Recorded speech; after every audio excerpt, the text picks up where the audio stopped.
যে ঘটনার প্রায় 48 ঘন্টা পরে ডিজির কোনো পক্ষ থেকে কোনো আমরা মেসেজ পাচ্ছি জনমানুষ আমরা, তাহলে এটা থেকে বোঝা যাচ্ছে যে মমতা ব্যানার্জি তার মনের মতো লক্ষ্যে ডিজি করেছে, তার মানে পুলিশ রাষ্ট্র কায়েম করার। যারা হামলা করেছে তারা তো পূর্ব পরিকল্পিত একটা হামলা, একটা অর্গানাইজ ওয়েতে করেছে।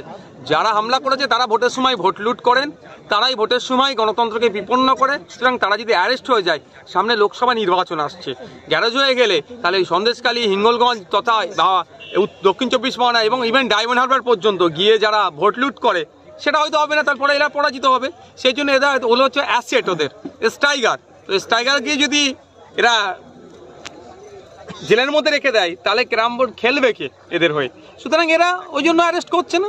তবে এই ক্ষেত্রে কেন্দ্রীয় সরকারের এজেন্সির উপরে আক্রমণ হচ্ছে, কেন্দ্রীয় স্বরাষ্ট্র দপ্তর কি করছে সেটাই দেখার বিষয়। এদেরকে সুযোগ করে দেবে না যারা অন্যায় করেছে, যারা আক্রমণ করেছে আমাদের অফিসিয়ালদের উপরে দেশের, তাদের বিরুদ্ধে কঠোর ব্যবস্থা নেবে, তাদেরকে কেন্দ্রীয়ভাবে তাদের ব্যবস্থা নেবে তাদের বিরুদ্ধে, সেটা দেখার বিষয়। এখন এই সন্দেশখালী ঘটনায় এনআইএকে ইনভলভ করছে, এখানে রাজ্য এই কেন্দ্র বা বিজেপি কোনো রকমভাবে কি এটা ইস্যু করতে চাইছে যে নাগরিকত্ব যে ইস্যু? দেখুন, নাগরিকত্ব ইস্যু নিয়ে অনেকভাবে করেছে, অনেক কিছু করেছে, সিএর ভয় দেখিয়েছে, আলটিমেট দিনের শেষে ওরাই ফেলিওর হয়েছে। তো এনআইএ আসুক বা আর কেউ আসুক সেটা বড় কথা নয়। আমরা চাই যারা দুর্নীতি করছে, যারা অন্যায় করেছেন, যারা বিভিন্ন তোলাবাজির সাথে যুক্ত আছেন, প্রত্যেককে চিহ্নিত করা দরকার। তবে একটা কথা, শুধু শাহজাহান শেখ নয়, অনুব্রত মণ্ডল নয়, এরা হচ্ছে তাকে একটা প্রোডাক্ট যেখানে ম্যানুফ্যাকচার হচ্ছে, যেখানে ম্যানুফ্যাকচারার যারা, তাদেরকে যদি গ্যারেজ করা যায় তাহলে এই অন্যায় অনাচারের হাত থেকে বাংলার মানুষ মুক্তি পাবে। অন্যথায় কালকে এরা আবার এই ধরনের শাহজাহান তৈরি করে নেবে, কালকে এরা শশাঙ্ক আগামী দিনে তৈরি করে নেবে, আগামীতে এরা আবার অনুব্রতকে তৈরি করে নেবে।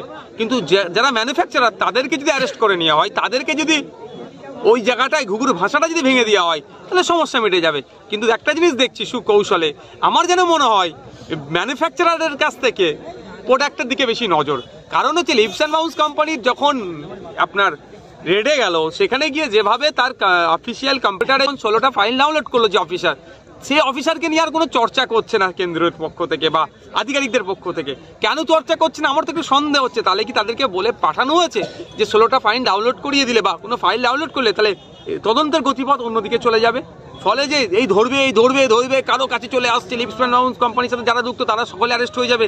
এই যে এই ধরবে রবটা উঠছিল, যখনই 16টা ফাইল ডাউনলোড করে দিল, সার্চ করছে কার মেয়ের কোথায় কলেজে অ্যাডমিশন নেবে, এইগুলো থেকে মনে হয় তদন্ত কে প্রভাবিত বলবেন কি বিমুখে পরিচালিত হচ্ছে, এটা হতে পারে। কিন্তু যে এটা করলো তার বিরুদ্ধে কোনো অ্যাকশন